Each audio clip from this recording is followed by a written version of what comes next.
What's up, guys? Welcome back to the Steel to Stone channel. So today we're going to check out the Spyderco Manix 2 lightweight, yes I said lightweight, AWT scales. So I picked these up a couple weeks ago and I'm so freaking excited about this. If you guys have watched my channel at all over the past few years, you know that I love the Manix 2 lightweight, specifically the lightweight version. I've owned one for many years now, and it's just one of my go-to EDC knives because it's super light. I love the blade shape. I love this locking mechanism and the action that the knife has, and specifically that it's such a large and capable knife in terms of its fit in the hand, how it feels, how durable the lock is, and then the blade shape brings it all together with this sort of utilitarian design, as well as the sharp tip on it, which I really like to have on my EDC knives because I just think it's more convenient opening packages and doing that kind of thing. Having a sharp point is just good for more fine detail tasks. So I love this design for all of those reasons. And yeah, I really like this locking mechanism. I think I'm probably in the minority, but I prefer it over the axis lock personally. And I love the new MSI ram lock too, but I still think that this design is superior because of the ball bearing, and now it's a ceramic ball bearing, so it's even more superior. And yeah, I just really like the Manix 2. So with all that being said, I've been waiting for years for, number one, them to make it screw together construction, because it used to be pinned together for many years, and they finally just recently, several months ago, changed the design and started making them screwed together. So that gave scale makers the opportunity to actually make a set of scales for these that people could buy. And AWT announced, right after these came out, that they would be making lightweight scales. And here they are. I mean, they've been out for a couple months now. I'm a little late, but I was waiting, and I was waiting specifically for one of these right here. And this is nothing special, just the flat dark earth color, but I was waiting specifically for the Type 3 anodization and also a blemished set. If you don't know, you go on AWT's website. They have an option on their menu for the boneyard, and it's basically all their blemished scales. So any scale that they have that has discoloration from one handle scale to the other, or some sort of little defect in the finish or scratches on it or something wrong with it, just like a second on the Spyderco website, a factory second, that's basically what it is. But you get a hefty discount, just like on Spyderco.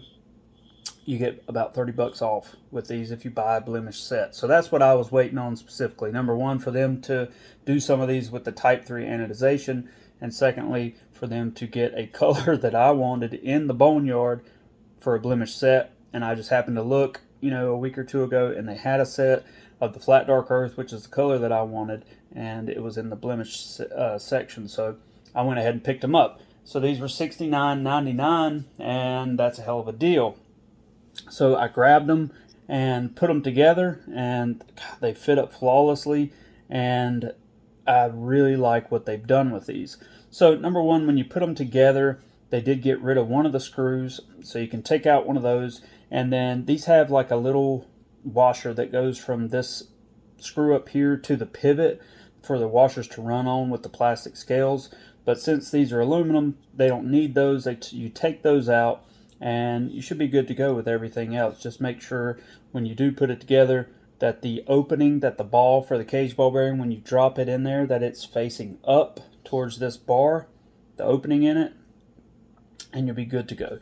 These fit up like a dream, and yeah, went together really smoothly, and the action is pretty beautiful. There's a tiny bit of stick on mine, but it's nothing really, it's not even hardly noticeable. But I mean, it's pretty flawless. There's no blade play in any direction. The assembly went very smooth, and I'm extremely pleased with these. As far as the defects go with my set, there are some like lines in the finish. It looks like almost like Scotch-Brite marks or something, that kind of show through the finish on them. If you can see it, I don't know if you can even see it. It's very faint unless you're looking at it in the light. And then that one little spot that you can see right there is really the only flaw with these. So not bad for a blemish set. And like I said, they fit together perfectly, so there's no problem in that department. And man, they just make this knife so much better than the original. And I don't really have a problem with the plastic scales that they come with, but this is just, I mean, this is just better, right? I really wish Spyderco would start doing something like this. You know, I can't be the only one that's getting a little tired of FRN scales and G10 scales. You know, can we get some more aluminum? Can we get some more titanium, or even like a carbon fiber version like this? A linerless carbon fiber version would be awesome too. But so what do they do with this, and what makes it so special? Well, they really kind of changed the design a little bit. Basically, they did some contouring. So they added a chamfer to the front right here to make it a little more comfortable in the pinch grip, instead of those square blocky scales that you normally get with the lightweight version and the regular G10 version too. They added a variable chamfer back here, which just makes the knife overall more comfortable. It's not as rough and, you know, just kind of blocky, and got all those sharp points on it from the bidirectional texturing. So it's a lot more comfortable, I think, in hand. You know, the fact that it doesn't have all that, plus it has these nice chamfers. Added a nice chamfer here, got rid of the hump back here in this area, and it's just a really good design. It's really, really comfortable in hand. It's much more comfortable than the originals, in my opinion, because of all those different factors. The chamfers, removing the hump, the fact that it doesn't have that super grippy texturing on it anymore, and plus it's just metal. So listen how much better it sounds.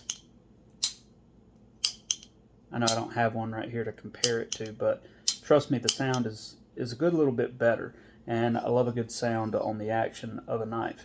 So I think they did a really fantastic job. They did add a little bit of texturing to the scales, as you can see, just some faint milling lines in there that actually makes it look pretty good, and provides a little bit of texture, but not much. And I just used all the original hardware that was on my manix from the factory, and the spring and the ball and everything, but you can order new stuff from them if you want to, in terms of the spring, the cage ball bearing, and new hardware if you want. But the original works fine, and it keeps this thing the way that it was made at the factory. So it keeps it a salt knife, because aluminum does not rust. So it should be good to go in terms of it still being a salt knife. But yeah, I'd really love to see Spyderco do more of this in the future. You know, start making some knives with these type of scales. I know they did the one Paramilitary 2 with the aluminum scale, but they put BD1N on it and nobody really wanted it. If they would have offered that knife in a better steel, I bet you they would have been a lot more popular. But anyways, why did I go with this set in particular? It's because I wanted that Type 3 anodizing, and it doesn't come in every color, but in my opinion, and you may find some people that disagree, but in my opinion, the Type 3 anodizing is the best aluminum coating that exists. It's better than the Type 2, and it's better than Cerakote. It's harder, it's more durable, it's just as thick usually as the Cerakote. It's thicker than the Type 2 and harder, so it's just a much more durable coating. That's why I chose it. And you know, you can look at my old bug out here. I've had these scales for 5 years. These are also Type 3 anodized, and look how well they've held up over all this time. And everything I've done to them and carried them and put them in bags with change in them and all kinds of stuff, they still look great. So these scales are phenomenal. I highly recommend you guys check them out if you want some. awt.com. Alright, this is editing me coming back at you for a second here. There's a couple things I forgot to mention. And number one is the fact that I don't want you guys to get the impression that I think Cerakote is a bad coating. I don't think it is. I think it's a good coating. And if you're worried more about the color matching and the variety of colors that you can get with Cerakote, then by all means go with Cerakote. I'm going with the Type 3 specifically for its durability and wear resistance. I think it's going to hold up better for my uses, because I plan on carrying this knife a good a good bit and running with it and all that kind of stuff. So I'm more interested in its durability, and I think that the Type 3 is going to be more durable than the Cerakote, but I still think Cerakote's a great coating.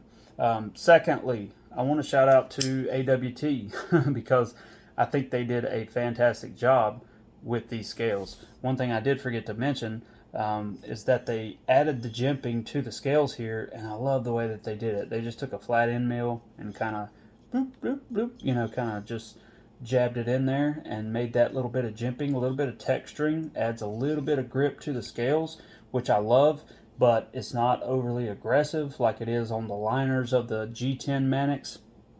And it's not too bad on the lightweight, but this is like the perfect balance. This is the perfect way to go.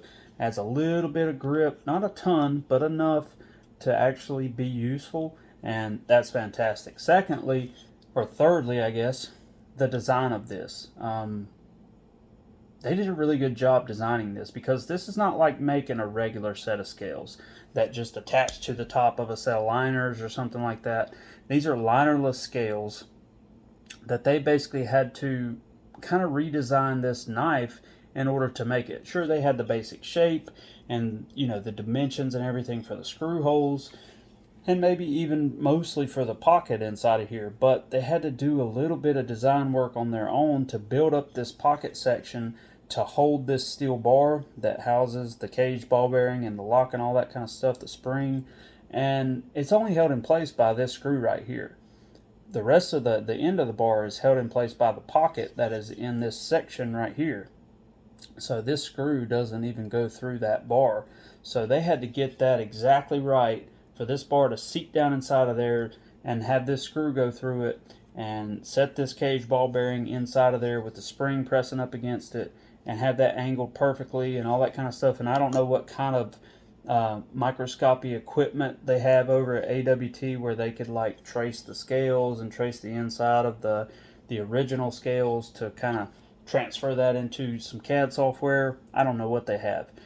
They might have something like that or had somebody do it for them, or they may have just kind of did it all by hand and measured everything and kind of figured it out by trial and error. Who knows how they did it, but regardless, it still took a lot of work and a lot of effort to actually make something like this, and they did a fantastic job as far as I can tell from my example, a bang-up job. So shout out to AWT for their design work and their effort in actually putting these together. And then the price at the end of the day is 99 bucks for a perfect set, and then 69 for a blemish set. I think that's a hell of a deal.